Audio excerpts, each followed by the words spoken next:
नमस्कार साथियों। मैं आशा करता हूँ आप सभी शानदार होंगे और आप अपने स्टडी पर फोकस कर पा रहे होंगे। तो देखिए, पहले कुछ अनाउंसमेंट है, उसको अनाउंस कर देता हूँ, फिर जाके मैं क्लास स्टार्ट करूँगा। तो देखिए, इस क्लास का मेन मकसद है जिन यूपीएससी एस्पिरेंट को सीसेट के अंदर किसी भी तरह का दिक्कत होता है।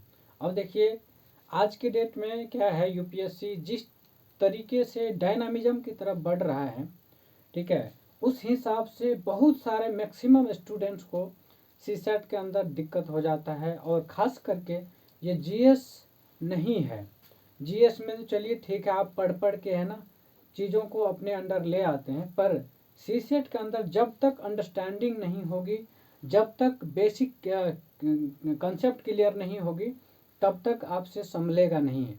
और देखिए, हम पीवाईक्यू के थ्रू जिस टाइप से यूपीएससी ने क्वेश्चंस पूछा है और जिस तरीके से यूपीएससी ने क्वेश्चन पूछने का तरीका अपनाया है, उस तरीके से अगर आगे भी आता रहे तो शायद ऐसा हो सकता है कि आपको बहुत ज़्यादा डिफ़िकल्ट लगेगा। ठीक है, ऑब्वियस सी बात है ना। और देखिएगा, यूपीएससी का क्वेश्चन कि कहीं से भी मैच नहीं होता है।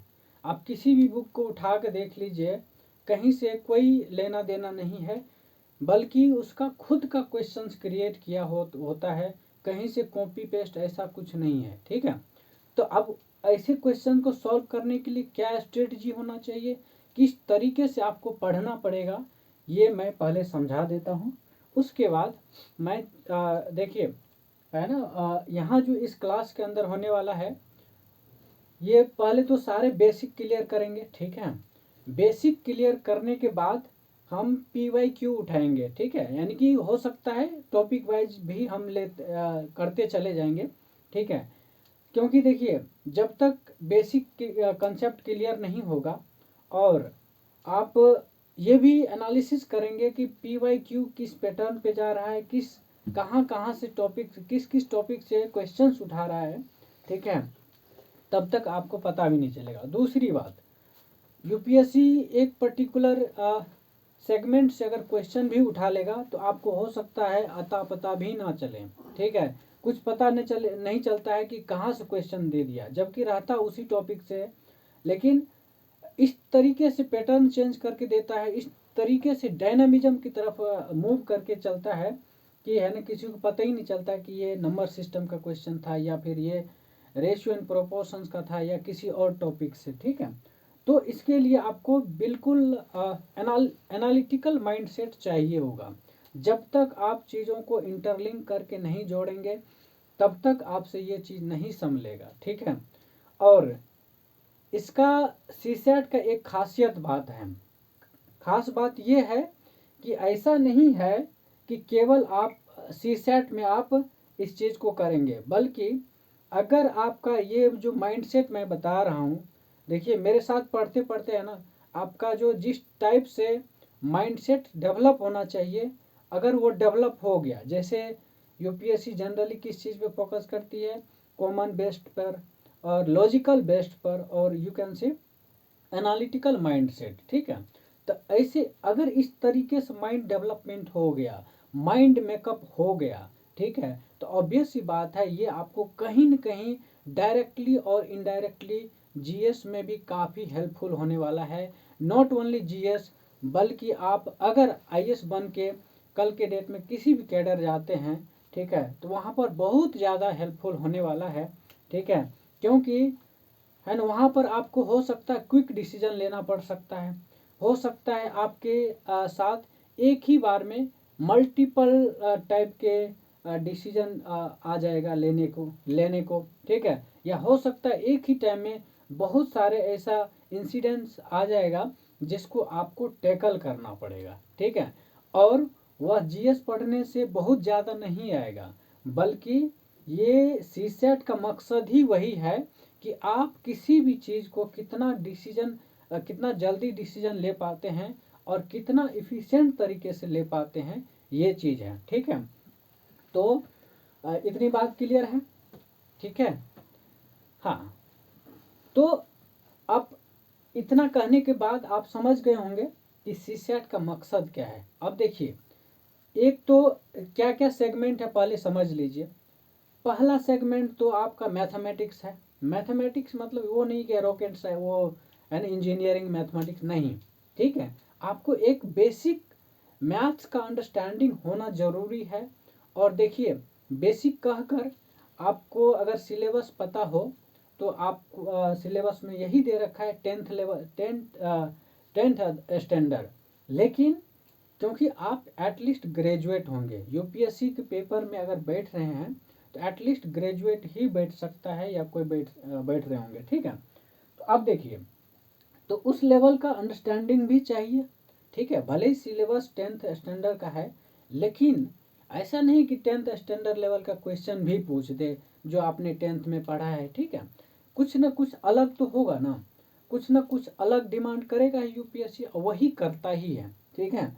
और दूसरी बात, वहीं से मैंने बोला ना, पहले भी बोला था कि क्वेश्चन किसी टॉपिक से उठा कर दे देगा तो आपको अता पता भी नहीं चलेगा कैसे क्वेश्चन बना दिया है, ठीक है।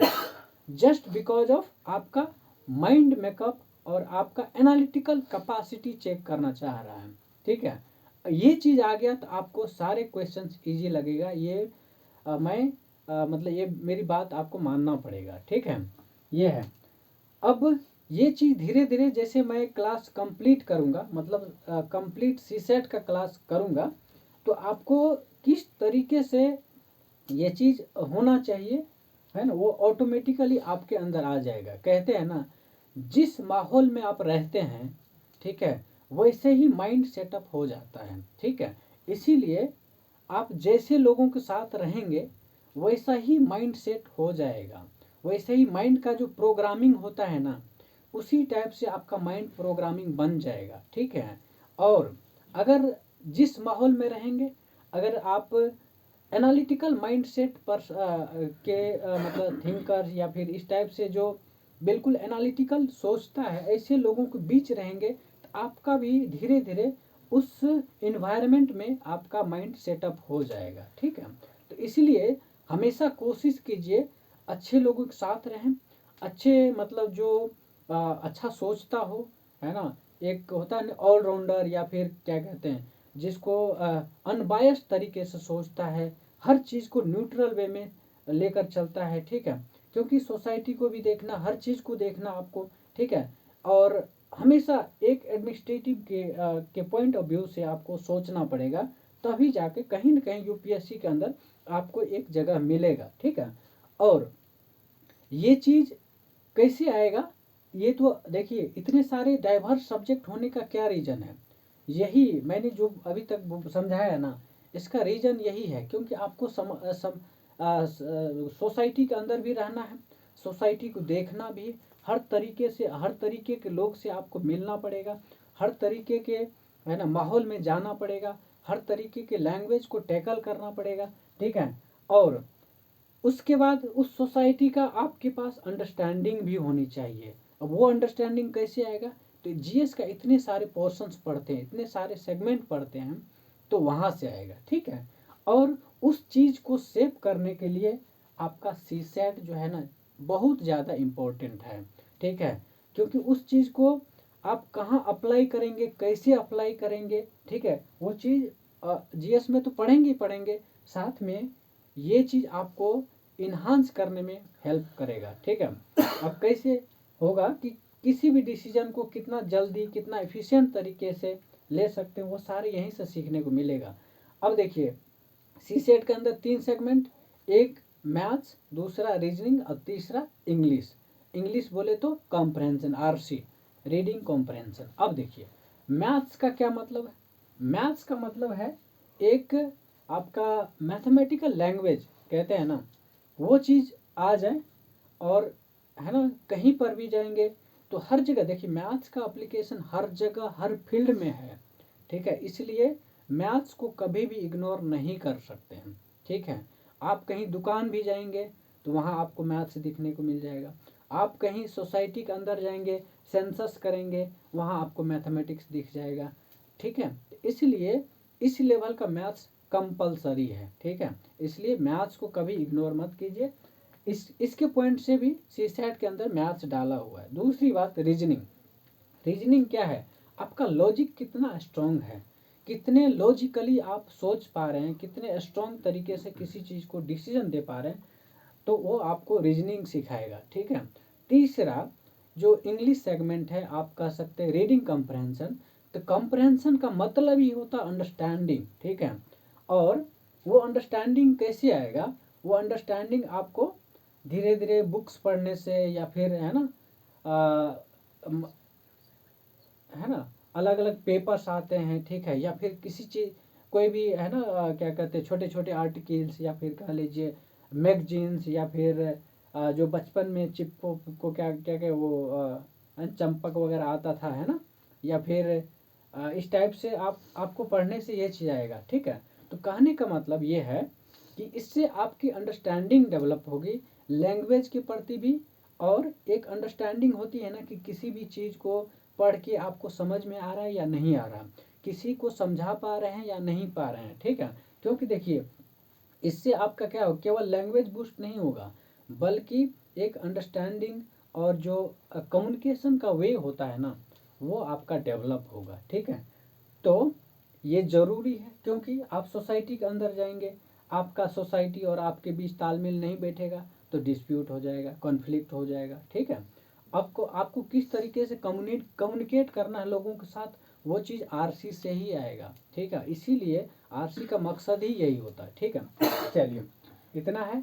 तो कहने का मतलब ये सब चीज़ इम्पोर्टेंट सेगमेंट है, और ये सब आ गया तो आपके लिए जीएस भी इजी आएगा, हो जाएगा। ठीक है। बशर्ते कि जीएस में क्या है, आपको थोड़ा सा इसके साथ साथ पढ़ना है। ठीक है। और वही मार वही खाते हैं ना लोग, पढ़ाई में कमी कर देते हैं तो वहाँ पर पीछे रह जाता है जीएस में। जीएस में बहुत रॉकेट साइंस नहीं है, नॉर्मल चीज़ है। ठीक है। बस आप पढ़ाई में कमी नहीं करना चाहिए उसमें। ठीक है। और ये देखिए केवल पढ़ने से नहीं आएगा। ठीक है। कोई समझाने वाला भी होना चाहिए, और ठीक ठाक समझाने वाला होना चाहिए। ऐसा नहीं कि अरे गरे आज के डेट में देख रहे हैं यूट्यूब पे भर भर के भरे पड़े हैं, या फिर सोशल मीडिया पे भर भर के ऐसे लोग, हर कोई पढ़ा रहा है, लेकिन उस लेवल का जो अंडरस्टैंडिंग, क्रिटिकल एनालिसिस और ये सब डायनामिज्म की तरफ कोई समझाने वाला होना चाहिए। ठीक है। ताकि आपका माइंड डाइवर्स तरीके से सोच पाए, आउट ऑफ द बॉक्स सोच पाए। ठीक है। ये चीज़ है। चलिए अब आज का जो है शुरू करेंगे नंबर सिस्टम से, क्योंकि आपको पता है नंबर सिस्टम का जो है 10 से लेके 20 क्वेश्चन तक आ जाता है। और ये अगर सेगमेंट अगर तैयार हो गया, ठीक है, तो समझ लीजिए 25% आप सी सैट का जो है ना कमांड कर चुके हैं। ठीक है। क्योंकि जो ह्यूमैनिटी बैकग्राउंड के आदमी होंगे, ठीक है, उसको आरसी लगभग 100% तो नहीं कह सकते, लेकिन बहुत हद तक तो आई मतलब होता ही है, वही करता ही वो। ठीक है। और मैथ्स का अगर ये सेगमेंट हो गया, तो अगर 10 क्वेश्चन भी आया मान के चलिए, ठीक है, और देखिए 10 क्वेश्चन डायरेक्ट नहीं आता है, घुमा फिरा कर आता है। ठीक है। तो आपको उस चीज़ को समझना भी पड़ेगा, और वो चीज़ मैं समझाऊंगा, उसके साथ साथ आपको थोड़ा सा मेहनत करना पड़ेगा, प्रैक्टिस करना पड़ेगा। ठीक है। तो चलिए, तो हम नंबर सिस्टम शुरू करते हैं। ठीक है। तो देखिए पहले ये समझाइए आप लोग कि नंबर सिस्टम क्या है, ये है क्या मतलब। ठीक है। तो देखिए मैं इस चीज़ को एक प्रैक्टिकल तरीके से समझाता हूँ। जैसे आप जिस भी कंट्री से है, ऑब्वियस सी बात है इंडिया से है, ठीक है ना, इंडिया से है, तो इंडिया में क्या है, गवर्नमेंट का सिस्टम है। ठीक है। अब गवर्नमेंट का सिस्टम है, तो सिस्टम का क्या मतलब होता है, तो देखिए सिस्टम का मतलब होता है कोई भी पद्धति या इस टाइप से, है ना, मतलब किसी चीज़ का चल कैसे रहा है, किस सिस्टम में चल रहा है। ठीक है। और उसका तरीका क्या है, किस तरीके से एडमिनिस्ट्रेशन को संभालेंगे, कैसे करेंगे, वो सारा एडमिनिस्ट्रेशन समझ लीजिए एक तरह से। ठीक है। तो सिस्टम का मतलब हो गया उसके अंदर रह के सारी चीज़ को कंट्रोल करना। ठीक है। तो ऐसे ही नंबर सिस्टम, तो यानी कि नंबर का एक सिस्टम है।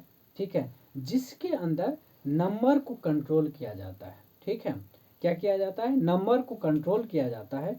अब इसमें हम बात करेंगे तो जैसे देखिए अलग अलग सिस्टम होते हैं, अलग अलग कंट्री में अलग अलग सिस्टम को है ना अपनाया जाता है। ठीक है।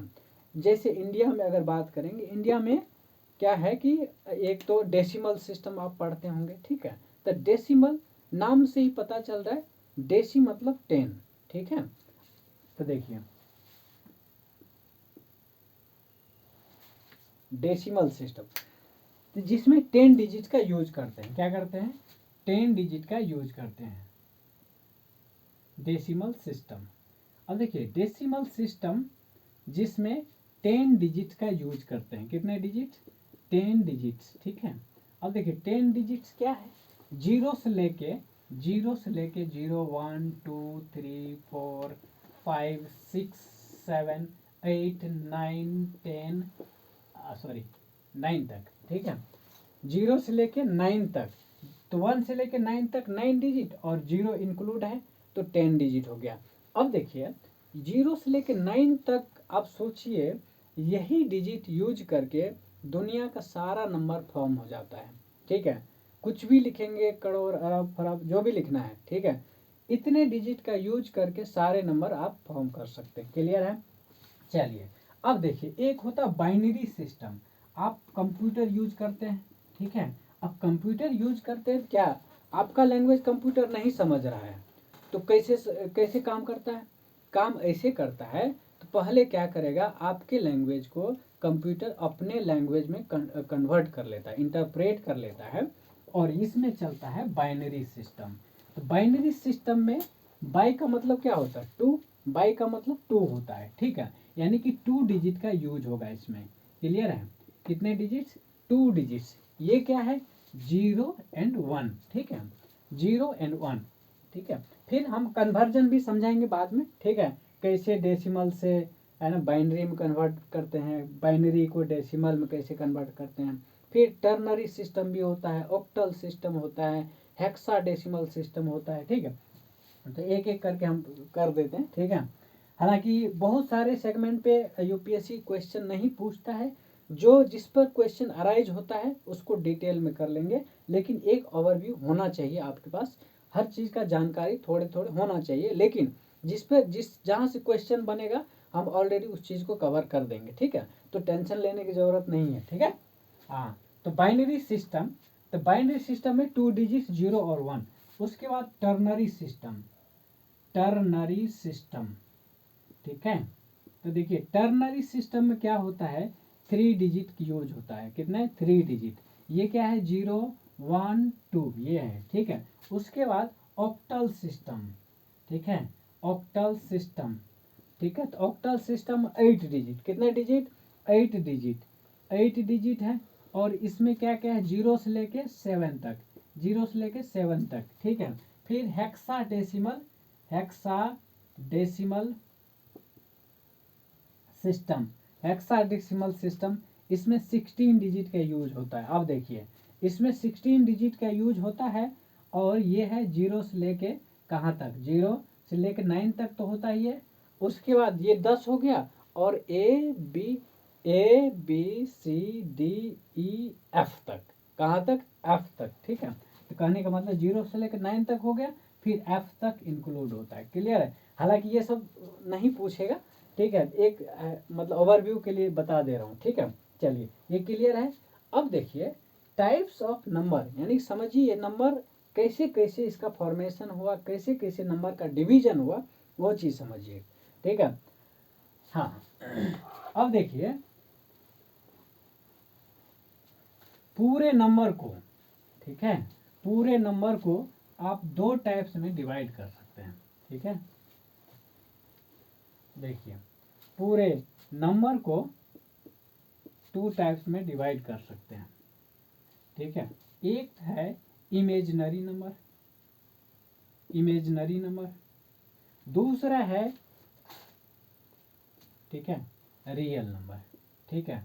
अब ये क्या हुआ, रियल और इमेजिनरी नंबर क्या होता है, तो देखिए इमेजिनरी नंबर जिसको केवल इमेजिन कर सकते हैं, कॉपी पर नहीं लिख सकते हैं, यानी कि रियल लाइफ में एग्जिस्ट नहीं करते हैं, ऐसा नंबर को इमेजिनरी नंबर बोलेंगे। और रियल नंबर नाम से ही पता चल रहा है, ठीक है, ऐसा नंबर जो रियल लाइफ में भी एग्जिस्ट करता है उसको रियल नंबर कहेंगे। अब देखिए यूपीएससी यहीं से भी एक क्वेश्चन उठा देगा कि ऑल नंबर, ठीक है, all number are imaginary number, देखिए स्टेटमेंट के which of the following, question लिखिए which of the following statement is are correct. ठीक है, ये है। अब कहेगा पहला स्टेटमेंट देगा कि all real number are imaginary number. ठीक है, पहला स्टेटमेंट। दूसरा स्टेटमेंट देगा इमेजिनरी नंबर में बी, ध्यान दीजिएगा मे बी लिख दिया है, मे बी रियल नंबर। ठीक है, अब देखिए कई बार होता है कि मे बी लिखा है तो सही हो सकता है, सोचने लग जाता है, तो यूपीएससी आपको कहीं न कहीं फंसा देता है। ठीक है, तो ध्यान दीजिएगा imaginary number may be real number. ठीक है, अब देखिए मैंने क्या लिखा है यहाँ पे, दोनों का बाइफरकेट है, मतलब नंबर सिस्टम को, नंबर को टू टाइप्स में, इमेजिनरी नंबर और रियल नंबर। ठीक है, तो दोनों अलग अलग चीज़ है ना, तो कभी इमेजिनरी नंबर नहीं हो सकता रियल नंबर। ठीक है, और ना ही रियल नंबर इमेजिनरी नंबर। जब रियल है तो इमेजिनरी क्यों होगा, सोचने वाली बात है। ठीक है, ये चीज़ है। अब देखिए दोनों स्टेटमेंट क्या हो गया, दोनों स्टेटमेंट करेक्ट, सॉरी इनकरेक्ट हो गया। क्या हो गया, इनकरेक्ट हो गया। यहाँ एक में माइट में था ना, तो में समझ के करेक्ट मत मत कर दीजिएगा। ठीक है, ये है। चलिए अब जो है रियल नंबर, अब इमेजिनरी नंबर तो आपको पढ़ना नहीं है। ठीक है, रियल नंबर पर फोकस करना है। क्या करना है, रियल नंबर पर फोकस करना। अब रियल नंबर क्या क्या हो सकता है, अब देखिए रियल नंबर आपका जो है, ठीक है, ये जितने भी इंटीजर्स पढ़ते हैं, ठीक है, सारे इंटीजर्स हैं। ठीक है, फिर सारे आपका रेशनल नंबर, रेशनल नंबर है। ठीक है, इरेशनल नंबर है, इरेशनल नंबर। ठीक है, इरेशनल नंबर। फिर इस टाइप से, फिर इंटीजर्स की अगर बात करें, अब देखिए ये अगर बात किया जाए इंटीजर्स और रेशनल इरेशनल। ठीक, अब इंटीजर्स की बात करें तो देखिए इंटीजर्स में क्या है कि आपका इवन नंबर आ जाएगा। ठीक है, ओड नंबर आ जाएगा। ठीक है, फिर और क्या क्या आएगा बताइए, ओड नंबर, फिर प्राइम नंबर, फिर आपका प्राइम नंबर हो गया। ठीक है, फिर कंपोजिट नंबर आ जाएगा, कंपोजिट नंबर। ठीक है, कंपोजिट नंबर, फिर twin prime number, twin prime number, twin prime number, फिर को प्राइम नंबर, को प्राइम नंबर। ठीक है, ये सारे इंटीजर्स के अंदर ही इंक्लूड हो जाता है। क्लियर है? ठीक है, तो ये चीज अब देखिए ये जितने भी है इस पे भी क्वेश्चन पूछ लेता है यूपीएससी। ठीक है, इस पे भी यूपीएससी आपसे क्वेश्चन पूछ लेता है कि कहेगा all even number are integers, correct statement. All integers are even, incorrect statement. क्यों? क्योंकि इंटीजर्स जो है ओड भी हो सकता है। ठीक है, तो ऑल तो इनकरेक्ट हो गया। ठीक है, फिर कहेगा all prime number are integer. ठीक है, ये करेक्ट है क्योंकि जितने प्राइम नंबर होगा इंटीजर्स होगा। ठीक है ना, लेकिन all integers are not prime. ठीक है, all integers are not prime. फिर all integers are composite number, no, incorrect है। अगर यहीं पे पूछे all composite number are integer, then it is correct. ठीक है, फिर इस टाइप से आप कोरिलेट करके पढ़िए। ठीक है, क्या पता कब यूपीएससी स्टेटमेंट बेस्ड क्वेश्चन पूछ ले आपसे, एक छोटा छोटा चीज से उठाकर आपसे क्वेश्चन पूछ लेगा। ठीक है, तो ये सब कंसेप्ट क्लियर होना जरूरी है। क्लियर है, यहाँ तक कोई दिक्कत? तो ये सब छोटा छोटा चीज है, लेकिन यूपीएससी यहीं से अगर आपसे क्वेश्चन पूछ लेगा तो आप जो है 2 मिनट के अंदर फंस जाते हैं। क्लियर है? ठीक है, तो फंसना नहीं है, कंसेप्ट क्लियर करना और यूपीएससी को ही फंसा देना है। ठीक है, ये चीज है। उसी तरह से को प्राइम है, तो को प्राइम एक बार थोड़ा थोड़ा करके हम सबको समझा देते हैं ताकि आपको समझने में आगे दिक्कत ना हो। ठीक है, तो देखिए इंटीजर्स क्या होता है, इंटीजर्स जो है ये इसमें जीरो, ठीक है, पॉजिटिव और नेगेटिव नंबर सब आ गया। यानी जीरो, देखिए जैसे नंबर लाइन होता है, यहाँ जीरो लिखते हैं, यहाँ नेगेटिव नंबर, इधर पॉजिटिव इंटीजर। ठीक है, ये तो नंबर लाइन पे माइनस इन्फिनिटी से प्लस इन्फिनिटी जो होगा, ठीक है, वही इंटीजर्स। ठीक है, अब इवन नंबर जो 2 से डिवाइड होगा, क्या होगा, 2 से डिवाइड होगा। और ऑड नंबर जो 2 से डिवाइड नहीं होगा। प्राइम नंबर जो जिसका केवल और केवल 2 फैक्टर्स होगा, जिसका केवल 2 फैक्टर्स होगा वो प्राइम नंबर होगा, या फिर ऐसे कह लीजिए जो एक और इटसेल्फ से डिवाइड होगा, बाकी किसी नंबर से नहीं होगा, वो प्राइम नंबर होगा। ठीक है। फिर कंपोजिट नंबर हो गया। तो कंपोजिट नंबर किसको कहेंगे? कंपोजिट नंबर वो नंबर होगा जिसका 2 से ज़्यादा फैक्टर्स होगा, जिसका 2 से ज़्यादा फैक्टर्स होगा। फिर twin prime number. Twin prime number वैसे नंबर होता है, यानी कि पेयर ऑफ प्राइम नंबर, ठीक है, जिसके बीच का डिफरेंस 2 होता है। पेयर ऑफ प्राइम नंबर जिसके बीच का डिफरेंस 2 होता है। जैसे 3 एंड 5, 3 एंड 5 के बीच का डिफरेंस कितना है? 2 है। उसी तरह से 5 एंड 7, ये भी इसके बीच का डिफरेंस कितना है? 2 है। ठीक है। फिर को प्राइम हो गया। को प्राइम का मतलब हो गया वैसे नंबर जिसका HCF 1 होता है, जिसका HCF 1 होता है उसको कहेंगे को प्राइम नंबर। क्लियर है? यहाँ तक कोई दिक्कत नहीं। ठीक है, चलिए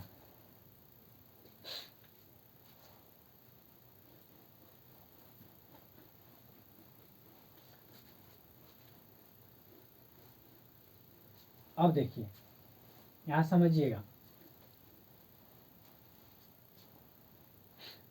रेशनल एक था, रेशनल नंबर क्या है? एक है रेशनल नंबर। रेशनल नंबर क्या होता है? जिसको PYQ के रूप में लिख सकते हैं, जिसको PYQ के रूप में लिख सकते हैं, लेकिन Q is not equals to 0। Q is not equals to 0। अब देखिए रेशनल नंबर को हम फर्दर डिवाइड कर सकते हैं। ये इसका डिवीजन अगर बात करें तो ये होता है, एक तो होता है terminating rational number, terminating rational number. अब इसका मतलब क्या हो गया? जब आप डिवाइड करते हो, ठीक है, तो एक सर्टेन डिजिट के बाद जो है ना वो स्टॉप हो जाता है। जैसे अगर 2 बाई कितने 4 किया जाए, 2/4 या 1/4, 1/2 करोगे तो ये कितना होता है? 0.5। तो स्टॉप हो गया ना, 0.5 के बाद स्टॉप हो गया, रुक गया। तो टर्मिनेशन का मतलब ही होता है स्टॉप हो जाना। क्या हो जाना? तो टर्मिनेटिंग रेशनल नंबर। ठीक है। उसके बाद एक होता है नॉन टर्मिनेटिंग, ठीक है, नॉन टर्मिनेटिंग रिपीटिंग। दूसरा होता है नॉन टर्मिनेटिंग नॉन रिपीटिंग। ठीक है। अब देखिए नॉन टर्मिनेटिंग रिपीटिंग का क्या मतलब है? इससे यूपीएससी ने कई बार क्वेश्चंस पूछा है और पूछता है जनरली। ठीक है ना? इससे और इससे टर्मिनेटिंग पे तो पूछता ही है, फिर ये है ये इस पे नॉन टर्मिनेटिंग रिपीटिंग पे। ठीक है। क्योंकि देखिए जैसे आपसे पूछ लेगा कि 1.3 के ऊपर बार है, इसका डेसिमल रिप्रेजेंटेशन क्या होगा? ठीक है, इस टाइप से पूछ लेगा। या फिर इसको PYQ के इक्विवेलेंट पूछ लेगा, PYQ के इक्विवेलेंट पूछ लेगा, क्या होगा? तो आपको कन्वर्ट करना आना चाहिए, वो भी सिखाएंगे धीरे धीरे, सब सारे करेंगे। ठीक है। फिलहाल यहाँ पर आपको समझना है कि ये टर्मिनेटिंग और ये सब क्या होता है। ठीक है, क्लियर है? यहाँ तक कोई समस्या? तो कहने का मतलब देखिए, जैसे मैंने टर्मिनेटिंग का समझाया कि जैसे मान के चलिए 2 है ना, क्या दे दूँ, 1/2 लिया, 1/2.5 हो गया। फिर उसी तरह से कितना 3/6 ले लिया, तो ये हो गया 0.5 हो गया, 0.5 हो गया। ठीक है। तो इस टाइप से टर्मिनेट हो जाता है। अब non terminating repeating, non terminating का मतलब ये रुक भी नहीं रहा है, ठीक है, और रिपीट भी कर रहा है, जा भी रहा है। एक होता है नॉन टर्मिनेटिंग नॉन रिपीटिंग, मतलब रुक भी नहीं रहा और जा भी रहा है। ठीक है ना, मतलब रुक भी नहीं रहा है और रिपीट भी नहीं कर रहा है, इस टाइप से। ठीक है, ये हो गया। अब जैसे इसका एग्जांपल ले लीजिए, जैसे 1/3 है, 1/3 जो है ये क्या है? नॉन टर्मिनेटिंग रिपीटिंग है, क्योंकि इसका वैल्यू कभी रुकेगा नहीं, ये जाता जाएगा। जैसे 0 पॉइंट कितना 3 ये जाते जाएगा। ठीक है, कभी ख़त्म ही नहीं होगा। तो ये हो गया नॉन टर्मिनेटिंग रिपीटिंग डेसिमल। ठीक है, क्लियर है? चलिए अब बात करते हैं इरेशनल नंबर की। ठीक है, दूसरा क्या था? Irrational number. Irrational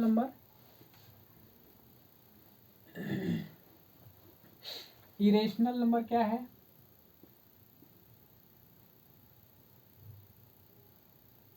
irrational number का मतलब होता है कि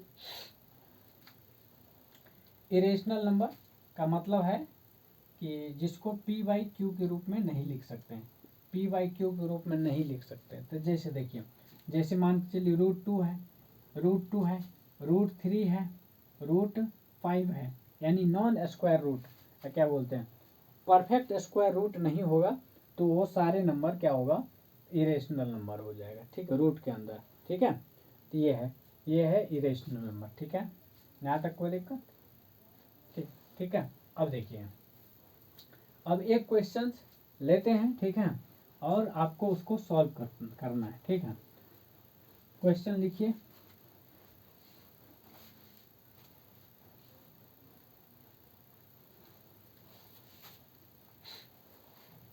क्वेश्चन है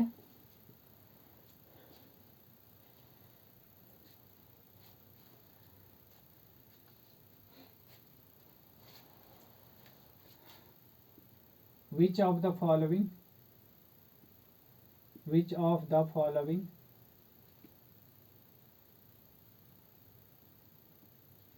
which of the following is are correct, are correct, which of the following is are correct। ठीक है, पहला स्टेटमेंट है ऑल रियल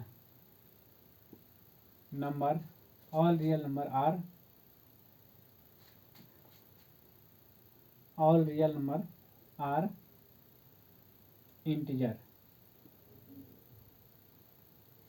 ठीक है, दूसरा स्टेटमेंट है all integers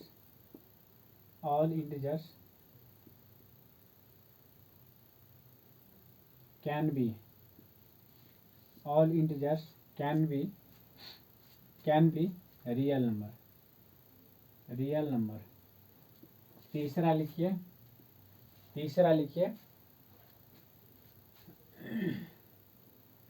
all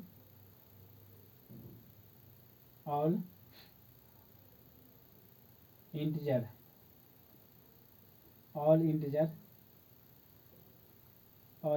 are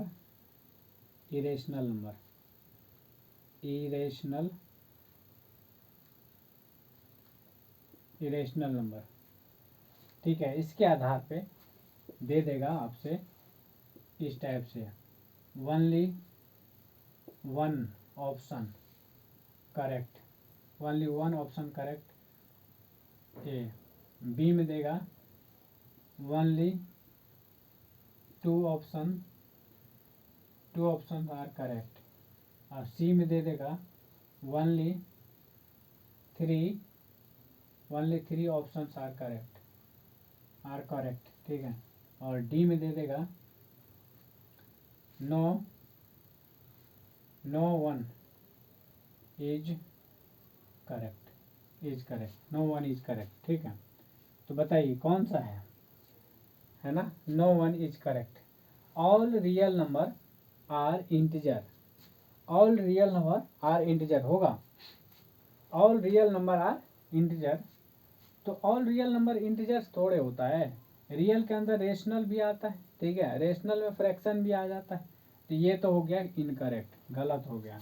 all integers can be real number, ये है करेक्ट। ठीक है, ये क्योंकि जितने भी इंटीजर्स है वो रियल का ही तो पार्ट था। ठीक है, तो रियल नंबर यानी सारे इंटीजर्स जो होगा रियल नंबर होगा, ये करेक्ट है।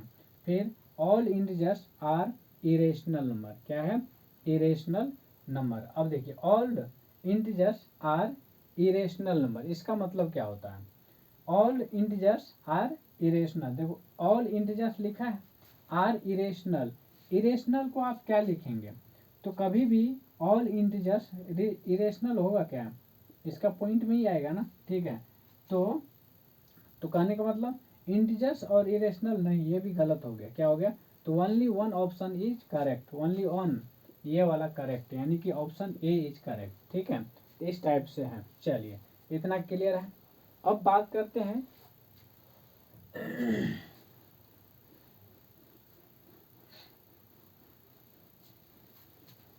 अब जितने भी इंटीजर्स पढ़ रहे हैं, ठीक है, अब इंटीजर्स में आप आ जाइए, ठीक है। इंटीजर्स में जैसे इंटीजर आपने पढ़ा है, ठीक है।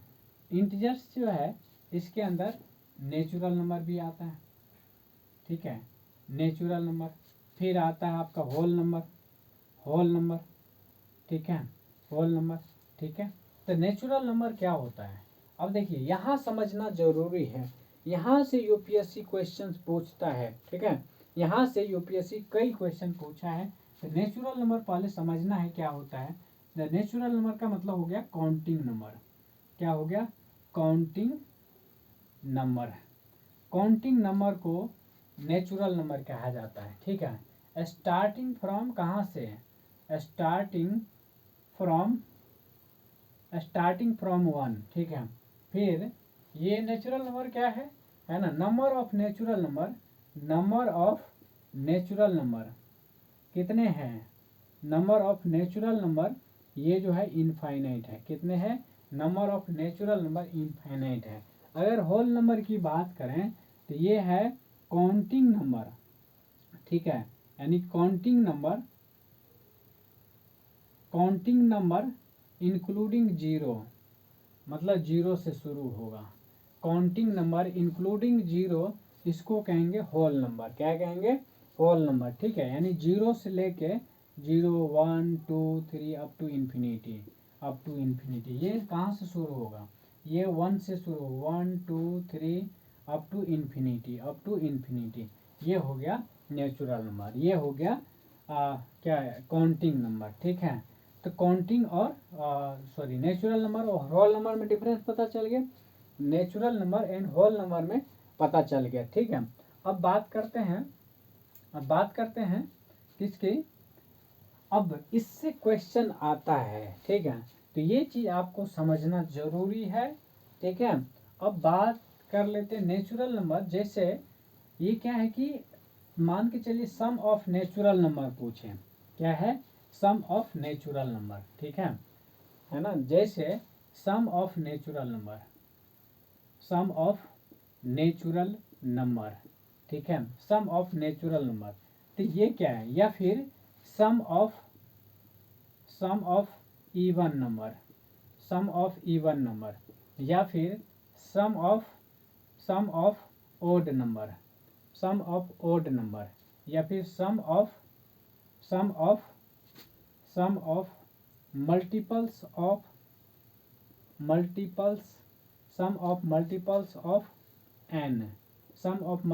Of n, n is any natural number, ठीक है, n is any natural number, ठीक है।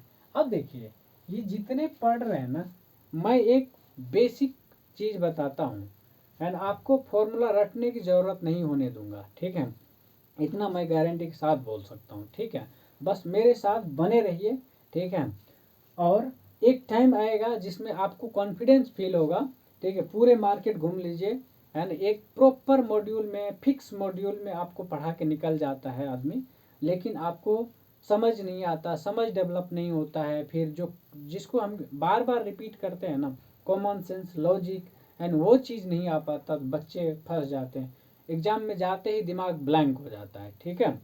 तो ये नहीं होने दूंगा, ये मेरी गारंटी है। बस आपको थोड़ा सा मेरे साथ साथ प्रैक्टिस करना पड़ेगा, थोड़ा सा मेरे साथ साथ आपको एक्सरसाइज करना पड़ेगा, कैलकुलेशन से रिलेटेड या प्रॉब्लम से रिलेटेड, ठीक है, ये है, तब जाके थोड़ा है ना राहत मिलेगा, नहीं तो फिर मतलब नहीं बनता, ठीक है। देखिए मैथ्स है और जितने भी ये सब्जेक्ट है, थोड़ा बहुत प्रैक्टिस करना पड़ेगा, और एक पकड़ आ गया ना, फिर जाके आप बाद में नहीं भी प्रैक्टिस करेंगे ना, फिर 1-2 घंटा रिवाइज करके चले जाएंगे एग्जाम में, फिर फोड़ के निकल जाएंगे एग्जाम को, ठीक है।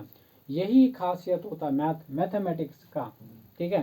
तो ये चीज़ आपको डेवलप कराना है, और ये डेवलप तब होगा जब मेरे साथ आप बने रहेंगे, क्लियर है। चलिए अब देखिए सम ऑफ मल्टीपल्स ऑफ एन, अब देखिए जितने भी है, ठीक है, सबको हम एक ही फॉर्मूले से, एक ही कंसेप्ट से उड़ा देंगे, ठीक है, अलग अलग फॉर्मूला की कोई ज़रूरत नहीं है ना। और जितने भी अलग अलग फॉर्मूला आपने रट रखे होंगे ना, सब का बाप यही है, ठीक है, सारे फॉर्मूले यहीं से डिराइव होके आएगा, और मैं बताऊंगा भी वो कैसे डिराइव होके आया है, वो सारे एक एक करके बताऊंगा। ठीक है, ये चीज़ है। चलिए अब बात करते हैं सम ऑफ नेचुरल नंबर की। ठीक है, अब जैसे एक क्वेश्चन है, find the sum of 100 natural number, 100 natural number, find the sum of 100 natural number. इसका मतलब क्या हो गया? इसका मतलब ये है 1 + 2 + 3 प्लस अप टू कहाँ तक 99 + 100, ये मतलब हुआ। अब देखिए इतना तो आप करेंगे नहीं, तो कोई न कोई आपको लॉजिक डेवलप करना पड़ेगा, या कोई न कोई फॉर्मूला अप्लाई करना पड़ेगा, या कोई न कोई कंसेप्ट अप्लाई करना पड़ेगा। ठीक है, तो कंसेप्ट क्या है? ठीक है, अब देखिए पहले मैं और क्वेश्चंस लिख देता हूँ, तब एक ही साथ एक ही कंसेप्ट में सारे को सिमट दूंगा। ठीक है, अब जैसे सम ऑफ इवन नंबर ऐसे ही रहेगा, 2 + 4 + 6 प्लस अप टू 100। ठीक है, इसी तरह से सम ऑफ ऑड नंबर है 1 + 3 + 5 + 7 + 9 प्लस अप टू कितना ले लूँ, 99 ले लेता हूँ। ठीक है, अब देखिए उसके बाद सम ऑफ मल्टीपल्स ऑफ n मतलब कोई नेचुरल नंबर है। ठीक है, तो यहाँ ले लूँ, जैसे मान के चलिए 15 + 30 + 45 + 60 अप टू 1500। ठीक है, अब देखिए आपने अभी तक जो भी फॉर्मूला याद किए होंगे, जो भी कंसेप्ट पढ़े होंगे, ठीक है, अभी जो बताऊंगा, ठीक है, अभी जो बताऊंगा आपको रियलाइज हो जाएगा कि आपने एक एक यूनिक चीज पढ़ा है, और आपको लगेगा कि हाँ ये कहीं न कहीं माइंड गेमिंग चीज है, और यही आपको लॉजिकल डेवलपमेंट करा सकता है। ठीक है, अब देखिए कैसे करेंगे। तो ये जितने भी चीज लिखा है ना, एक चीज दिख रहा होगा सारे क्वेश्चंस में, ठीक है, कि जितने भी क्वेश्चंस है सब में जो गैप है टर्म्स और कंजक्यूटिव टर्म्स में, वो सेम दिख रहा है। सेम मतलब जैसे अगर इस क्वेश्चंस की बात करें, ठीक है, तो 1 2 3, तो हर कंजक्यूटिव टर्म्स में डिफरेंस एक होता है, एक है। इसी तरह से इसमें अगर देखेंगे तो 2 4 6 2 2 का गैप है। इसी तरह से इसमें भी 1 3 5 7 2 2 का गैप है। इसी तरह से इसमें अगर देखेंगे तो 15 30 45 15 15 का गैप है। कितने का? 15 15। जब भी ऐसा पैटर्न दिख जाए जहां पर गैप सेम हो, क्या हो? गैप सेम हो, कुछ नहीं करना, फर्स्ट नंबर को लास्ट नंबर से ऐड कर देना है। कैसे करना है ये लिखिए, sum of n terms, sum of n terms. ठीक है, if sequence, if consecutive terms, difference of consecutive terms, difference ऐसे, इफ डिफरेंस या फिर गैप लिख लीजिए, difference of consecutive terms, ct मतलब कंसेक्यूटिव टर्म्स सेम रहे, क्या रहे? सेम रहे, या फिर गैप जो है सेम रहे, गैप जो है सेम रहे, क्या रहे? गैप जो है सेम रहे। ठीक है, मतलब यहाँ देखिए गैप कितने है, 1 1 का गैप है, इसमें 2 2 का गैप है, इसमें 2 2 का गैप है, इसमें 15 15 का गैप है कि नहीं है? तो जब भी ऐसा हो जाए तो उसके सम कितने होंगे? तो कुछ नहीं करना है, फर्स्ट नंबर बराबर first number plus last number, और डिवाइडेड बाई 2 करना है, डिवाइडेड बाई 2 इंटू n करना है। n क्या है? नंबर ऑफ टर्म्स है, n क्या है? नंबर ऑफ टर्म्स है ना। First number plus last number divided by 2 into n क्या है? n जो है नंबर ऑफ टर्म्स है, n जो है नंबर ऑफ टर्म्स है। क्लियर है? क्या है? नंबर ऑफ टर्म्स है। क्लियर है? ठीक है, तो देखिए अब इसको करिए, अब एक लाइन का आंसर है। ठीक है, एक लाइन का क्या है? फर्स्ट नंबर 1 है और लास्ट नंबर 100 है, तो 1 + 100 कितना 1 + 100, ठीक है, divided by 2 into number of terms n number of terms दिख रहा है ना, ठीक है। हाँ, तो कितना हो गया इधर कर देता हूँ, ठीक है। तो चलिए यहाँ कर देता हूँ। देखिए फर्स्ट नंबर की पहले क्वेश्चन में फर्स्ट नंबर 1 है, 1 + 100 कर दिया divided by 2। Number of terms कितना 1 से लेके 100 तक कितना होगा 100 टर्म्स होगा, 100 टर्म्स काट दिया, ये हो गया 50 और ये हो गया 101 इंटू 50, तो ये हो जाएगा 50 कितना हो गया 50 आपका आंसर हो जाएगा। कितना होगा 50 आपका आंसर हो जाएगा। फिर सेकेंड क्वेश्चन क्या है, सेकेंड क्वेश्चन देखिए, सेकेंड क्वेश्चन में फर्स्ट नंबर कितना है 2 है, लास्ट नंबर कितना है 100 है, तो 2 + 100 करना है, 2 + 100 divided by 2। Number of terms कितना होगा, देखिए दो दो का गैप है। देखिए जब ऐसा समझ में नहीं आए कि कितने नंबर ऑफ टर्म्स होंगे, तो आपको जो यूपीएससी कुछ क्वेश्चंस का हिंट दे देगा, कुछ टर्म्स तक आपको कर लेना है। जैसे 2 4 6 तक अगर देख रहे हैं तो कितने टर्म्स हैं 3 टर्म्स हैं, कितने टर्म्स 3 टर्म्स। कैसे आया, तो लास्ट नंबर में 2 से अगर डिवाइड करेंगे, देखिए एक चीज़ और, जितने का गैप रहे ना उतने से डिवाइड कर दीजिएगा तो नंबर ऑफ टर्म्स भी निकल जाएगा, ठीक है। तो इसमें 2 का गैप है, तो लास्ट टर्म में अगर 100 है लास्ट टर्म, 2 से डिवाइड करेंगे तो कितना आएगा 50 आएगा, 50 आएगा, तो इसका मतलब नंबर ऑफ टर्म्स कितना हो जाएगा 50। तो यहाँ क्या करना है 50 से मल्टीप्लाई कर देना है। अब कितना होगा, इसको 50 से मल्टीप्लाई करेंगे और डिवाइड करेंगे 2 से, तो ये 25 हो गया, ये हो गया 102 इंटू 25, कितना हो गया 25, ठीक है। तो अब मल्टीप्लाई कर लीजिए, 25 दूना 50, 25 दूना 50 और 25 फिर 5 और फिर 25 का 25, ठीक है 25 हो गया, 2500 कितना हो गया 50 हो गया, कितना हो गया 2550, ये आपका आंसर हो जाएगा, ठीक है 2550, ठीक है। हाँ ठीक है। अब तीसरा क्या है, तीसरा 1 + 3 + 5, तो देखिए कितना है, फर्स्ट नंबर कितना है, first number 1 plus last number कितना है 99, तो 99 से ऐड कर दीजिए डिवाइडेड बाय 2 कर दीजिए इंटू नंबर ऑफ टर्म्स कितना होगा। अब देखिए ऐसे सीधा देखिए 99 है, तो 99 में 2 से तो डिवाइड नहीं होगा, तो एक ऐड कर दीजिए, एक ऐड करने के बाद 100 हो जाएगा, 100 में 2 से डिवाइड करेंगे तो आपका 50 हो जाएगा, कितना हो जाएगा 50। अब इसको काट पीट दीजिए, 100 डिवाइडेड बाई 2 और 2 इंटू सॉरी 100 डिवाइडेड बाई 2 50 हो गया, और 50 इंटू 50 ये हो गया आपका कितना 2500, 50 इंटू 50 2500 आपका आंसर हो गया, कितना हो गया 2500। अब देखिए ये आया कहाँ से, तो देखिए एक चीज आप गौर कर रहे होंगे, ये 50 आया ना काट पीट के, 50 इंटू 50 आ रहा है, तो आप याद किए होंगे न sum of odd number n square होता है, n स्क्वायर होता है। तो देखिए ये आया कहाँ से, इसी फॉर्मूले से आया, इसी कॉन्सेप्ट से आया है, first number plus last number divided by 2 into n, divided by 2 into n से आया, ठीक है। तो ये भी, अब इससे पहले आपने किसका पढ़ा है सम का पढ़ा था, तो सम में कितना आया था, देखिए ये आया था, इतना आया, ठीक है। इसका मतलब क्या हो गया कि आपने क्या किया, ठीक है। हाँ, तो ये 51, यहाँ 51 इंटू 50 आया, तो यानी कि n +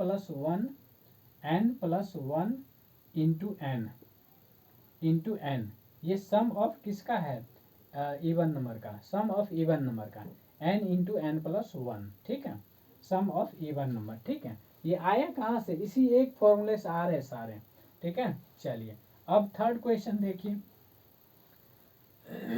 थर्ड क्वेश्चन में क्या कह रहा है, sum of multiple of n, यानी कि देखिए इस टाइप, जैसे एग्जांपल लिया है 15 30, ठीक है। फर्स्ट नंबर कितना 15, लास्ट नंबर कितना 1500 divided by 2 into number of terms count कीजिए कितना होगा, है ना, जितना का मैंने क्या बोला, जितने का गैप होगा लास्ट नंबर में उतने से डिवाइड कर देना है। तो 1500 में 15 से डिवाइड करेंगे तो कितना होगा, 1500 में 15 से अगर डिवाइड करेंगे, ठीक है, 1500 में अगर 15 से डिवाइड करेंगे तो 100 आएगा। तो ये हो गया 100, ठीक है। अब इसको काट पीट दीजिए, ये होगा, काट देंगे तो 50 आएगा, और ये हो गया 1515। कितना हो गया, 1515 इंटू 50। ये आपका आंसर कितना हो जाएगा, 15 जीरो, पाँचे 25, पाँचे 25, 5 2 7, 7 पाँचे 25, ठीक है, और 5 2 7, 75,750 आ जाएगा। कितना हो जाएगा, 75,750 आंसर, ठीक है। अब मैं कुछ क्वेश्चंस दे रहा हूँ, ठीक है ना, और आपको करके लाना है, ठीक है। अब देखिए इसी टाइप से, अब देखिए ये तो मैंने स्टार्टिंग से लिया है, ये मैंने स्टार्टिंग से लिया है, जरूरी नहीं है कि वो आपको स्टार्टिंग से ही दे, ठीक है। और दूसरी बात, इसका यूपीएससी जो क्वेश्चंस पूछेगा इसके एप्लीकेशन पर ज़्यादा फोकस करेगा। ऐसे पूछेगा जैसे मान के चलिए एक बुक है, ठीक है, एक बुक है जिसमें कितना जिसमें कितने पेज हो, मतलब 500 पेज है, ठीक है, 500 पेज है, और कहेगा कि उसमें से एक पेज जो है ना, यानी कि n नंबर ऑफ पेज दे देगा, ठीक है, n नंबर ऑफ पेज दे देगा, और कहेगा उसमें से एक पेज फट गया, ठीक है, एक पेज फट गया, और उसका टोटल सम दे देगा। फटने के बाद अगर उसको काउंट किया गया है, सम किया गया है, तो कुछ दे देगा, मतलब जो उसका सम आएगा, ठीक है। तो अब पूछेगा कि वो पेज का नंबर क्या था। अब देखिए एक पेज का मतलब हो गया 2 साइड, इस साइड भी और इस साइड भी, तो वो नंबर बताना। जैसे मान के चलिए एक पेज 50 में और 51, 50 और 51 पेज फटेगा, ठीक है, यानी इस साइड 50 और उस साइड 51 वो फटेगा। तो 50 और 51 का सम कितना हुआ, 101। 101 माइनस करना है, ठीक है, मतलब वो मैं क्वेश्चन लेके समझाऊंगा, ठीक है। तो ये एप्लीकेशन पे फोकस, लेकिन कहाँ से लाया है, इसी से लाया है। देखिए वो जो आपने पढ़ा है ना, sum of n natural number, sum of n natural number, ठीक है, sum of n natural number, तो first number plus last number divided by 2 into n, यानी कि एन इंटू एन प्लस 1, ठीक है, n into n plus 1 by 2। इससे वो questions बनेगा, इसी का एप्लीकेशन है। तो हम बताएंगे उसको भी, फिलहाल कंसेप्ट को बूस्ट करना है और चीज़ों को लर्न करना है, लर्न साथ में है ना, रिवाइज भी मल्टीपल टाइम्स करने हैं। बिना रिवीजन के आपके कंसेप्ट क्लियर नहीं होंगे, ठीक है, बाद में आपको दिक्कत हो जाएगा, क्लियर है। तो इसलिए आपको रिवीजन करते रहना पड़ेगा, ठीक है। चलिए कुछ क्वेश्चंस दे रहा हूँ, उसको आपको प्रैक्टिस करने हैं, ठीक है, कुछ क्वेश्चंस आपको प्रैक्टिस करने हैं। जैसे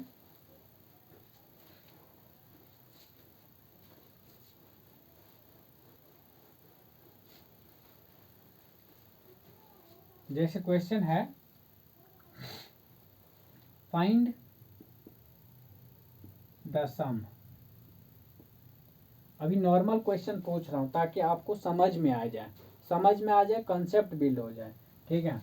पहला क्वेश्चन ये है कि 52 plus 54 plus 56 up to 200, up to 200। दूसरा क्वेश्चन है 51 प्लस 53 प्लस 55 अप टू 99। चलिए ठीक है, 99 है ना। फिर तीसरा क्वेश्चन है 1 प्लस 2 प्लस, ठीक है, 1 प्लस 2 प्लस 3 प्लस 4, ठीक है। चलिए ये नहीं तो ये जैसे है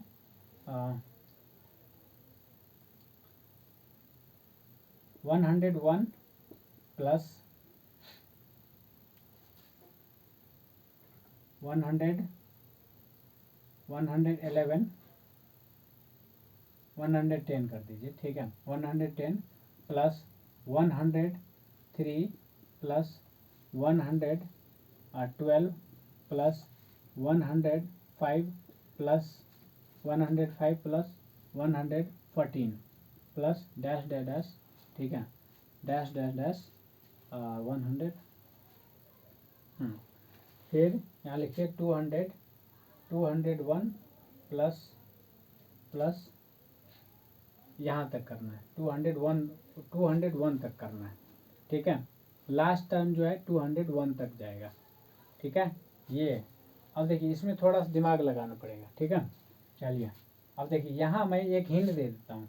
ये जो है ये इस तरीके से जा रहा है, एक छोड़ के है ना, इससे, ठीक है। इसी तरह से ये जा रहा है 110 112 114 इस टाइप से। तो इसका पहले आपको निकालना, अलग अलग करके एक सीक्वेंस बनाना है, ठीक है।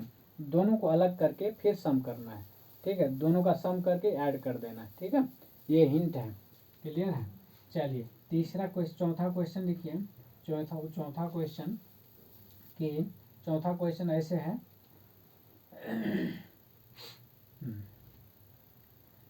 20 प्लस 40 प्लस 60 अप टू 600 पांचवा क्वेश्चन ये है कि 20 plus 1 plus 40 plus 2 plus 40 plus 2 plus 60 plus 3 up to ये अप टू कितना तक दे दूँ, 100 तक। 100 तक मतलब ये वाला टर्म्स जा रहा है 100 पे ख़त्म हो रहा है, ठीक है। अब ये कहाँ तक जाएगा कहना, आप वो उसको भी आपको निकालना है, ठीक है। तो ये क्वेश्चन आपको करने हैं, ठीक है, और करके कल आपको बताने हैं, ठीक है। चलिए आज क्लास यहीं ख़त्म करते हैं। डेली आपको 1 घंटे का क्लास लेना है, ठीक है। और इतना समझ में आ गया, इससे देखिए इसके एप्लीकेशन पे क्वेश्चन आएगा और वो एप्लीकेशन बेस्ड क्वेश्चन हम धीरे धीरे कराएंगे, ठीक है। तो आपको बिल्कुल हेडेक लेने की ज़रूरत नहीं है, ठीक है। चलिए थैंक यू सो मच। और देखिए इस चीज़ को जितना ज़्यादा से ज़्यादा हो सकता है लोगों तक फैलाइए, ठीक है, ताकि हर किसी का हेल्प हो सके। हमारा कोशिश है कि कंप्लीट CSAT आपको अवेलेबल करा दिया जाए, ताकि आपको किसी तरह का दिक्कत ना हो। और जो भी आपके फ्रेंड सर्कल में जो भी लोग हैं उनको ये बताइए कि यहाँ है ना, और चैनल से जुड़ जाइए, ठीक है। सब्सक्राइब करके और बेल आइकन को दबा के, है ना, JK डेमोक्रेटिक IAS है ना, सर्च कीजिएगा तो भी आएगा। और क्या कहते हैं, है ना, वैसे लिंक ठीक है, मतलब सब्सक्राइब करके रखे रहिएगा। डेली आपको एक लेक्चर मिल जाएगा। और मेरा ये भी कोशिश है कि एक कंप्लीट क्या कहते हैं कॉन्सेप्ट का एक लेक्चर बनाया जाए। वो लंबा होगा, आपको एक रफ्ते में एक ही बार में निपट सकते। एक 20-25 घंटे का लेक्चर होगा, जिसमें सारे कंसेप्ट करके जो इम्पोर्टेंट कॉन्सेप्ट है उसको हम करेंगे, ताकि आपको वहाँ से सारा चीज़ डील हो जाए, ठीक है। एटलीस्ट कॉन्सेप्ट, ठीक है।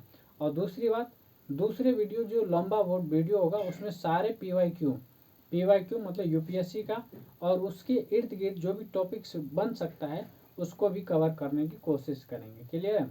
तो वहाँ से आपको वो करना है, ठीक है। तो PYQ भी डील करेंगे, सारे कॉन्सेप्ट भी। और एक वीडियो होगा जिसमें जहाँ से 80 to 90% क्वेश्चन वहीं से अराइज होता है, उसका करेंगे। यानी जिस टॉपिक से करता है उसको कंसेप्ट बताते हुए, PYQ को करते हुए वो सारे चीज़ डील कर लेंगे, ताकि आपको किसी तरह का दिक्कत ना हो, ठीक है।